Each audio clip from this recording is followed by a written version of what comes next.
Harut व Marut कौन थे, बाबुल का कुआं कहाँ है और हारूत व मारूत का जादू किस तरह का था। ये वो पुरअसरार सवालात हैं जिनके जवाब तो बहुत हैं और लिखने वालों ने भी बहुत कुछ लिखा है, लेकिन उन किस्से कहानियों में हकीकत को तलाश करना गहरे समुंदर से मोतियां निकालने के बराबर है। हारूत व मारूत के मुतालिक बुनियादी तौर पर दो तरह की रवायतें मिलती हैं, एक वो जो कुरान व हदीस और ताबईन के अक़वाल में मौजूद है और दूसरी वो जो तौरेत व इंजील और इसराइली रिवायतों में आती है, जबकि उन इसराइली रिवायतों को बेशतर उलमा और मुवर्रिखीन ने तायीद की है। इस वीडियो में हम उन दोनों तरह की रिवायतों और वाक़यात को मुकम्मल पेश करेंगे। रिवायतों के मुताबिक हज़रत इदरीस अलैहिस्सलाम के ज़माने में एक मरतबा आसमान और ज़मीन के दरमियान से पर्दों को हटा दिया गया तो फरिश्तों ने ज़मीन में आबाद इंसानों को देखकर ताज्जुब किया और बोले, या रब्बुल आलमीन, हम तो गुनाह के करीब भी नहीं जाते, जबकि ये बनी आदम गुनाहों में इतने मुब्तला हैं। अगर हम उनकी जगह होते तो कभी तेरी नाफरमानी ना करते। अल्लाह ने इरशाद फरमाया, इंसानों को गुस्सा और शहवत दी गई है, अगर ये चीज़ें तुम्हें दी जाए तो तुम भी इसी तरह गुनाह में मुलव्वस हो जाओगे। लेकिन फरिश्तों ने कहा, हम ऐसा हरगिज़ न करेंगे। लिहाजा अल्लाह के हुक्म से फरिश्तों ने अपनी जमात में से दो बेहतरीन और इताअत गुजार फरिश्तों को चुन लिया, जिनका नाम हारूत और मारूत था। अल्लाह ने उन दो फरिश्तों में इंसानी फितरत और शहवत डालकर दुनिया में भेजा। वो शहर बाबुल में दो खूबसूरत इंसान बनकर आए और काजी के काम पर मुकर्रर हो गए, जहां वो लोगों के दरमियान फैसले किया करते थे। एक दिन उनके पास एक औरत अपना मुकदमा लेकर आई और कहा कि उसका शौहर उसे बहुत परेशान करता है। हारूत व मारूत ने जब उस औरत को देखा तो वो उसकी खूबसूरती और हुस्न से मरऊब हो गए और उस पर आशिक हो गए। उन्होंने उस औरत से जिना की ख्वाहिश की तो औरत ने उनसे कहा, तुम्हारी ये ख्वाहिश मैं तभी पूरी करूंगी जब तुम बुत की पूजा करो, शराब पियो या मेरे खाविंद को कत्ल कर दो।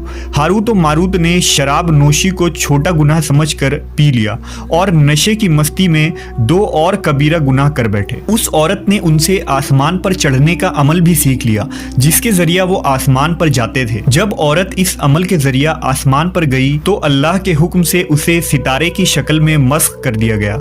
चूंकि उस औरत का नाम ज़ोहरा था, इसलिए वो सैयारा ज़ोहरा कहलाया, जिसे आज वीनस कहते हैं। इस गुनाह की वजह से हारूत व मारूत खुद वो इसमें आज़म भूल गए जिसे पढ़कर वो आसमान पर जाते थे और बतौर सज़ा उन्हें बाबुल के एक कुएं में उल्टा लटका दिया गया, जहां वो ता क़यामत यूं ही कैद रहेंगे।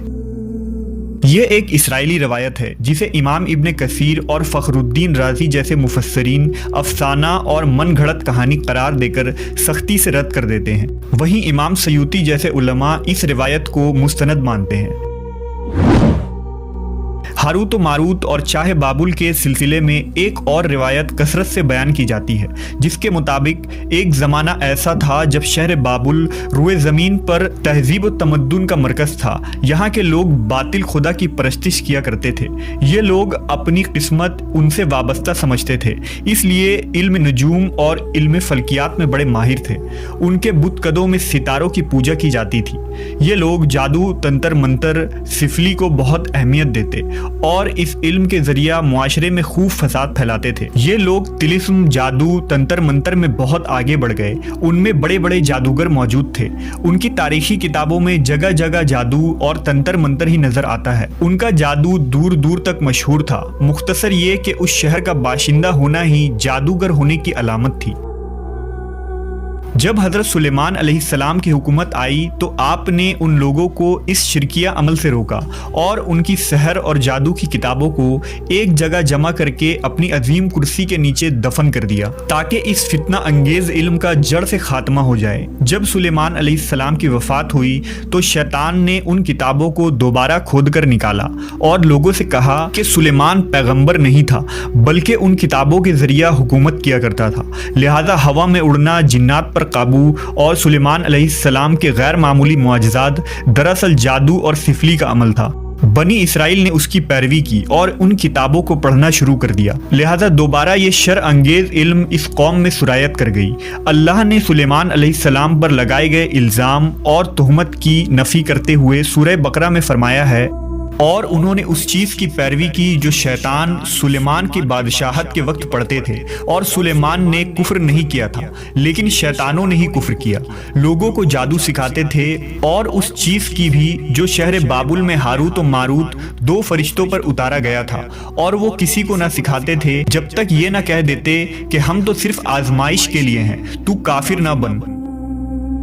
لہذا جب یہ سحر کا علم بابل میں عام ہو گیا اور لوگوں کی تکلیف اور پریشانی کا باعث بن گیا، تو اللہ نے دو فرشتوں کو انسانی صورت میں مامور کیا کہ وہ جادو کے عوامل اور اسے باطل کرنے کا طریقہ لوگوں کو سکھائیں تاکہ وہ جادوگروں کے فساد اور شر سے محفوظ رہ سکے۔ لیکن یہ تعلیمات غلط مقصد کے لیے بھی استعمال ہو سکتی تھی، حالانکہ وہ فرشتے لوگوں کو تنبیہ کرتے تھے اور ان کے لیے صراحتاً کہتے تھے کہ یہ تمہارے لیے ایک طرح کی آزمائش ہے، لیکن پھر بھی وہ لوگ ایسے کاموں میں پڑ گئے جو انسانوں کے لیے ضرر اور نقصان کا باعث تھا۔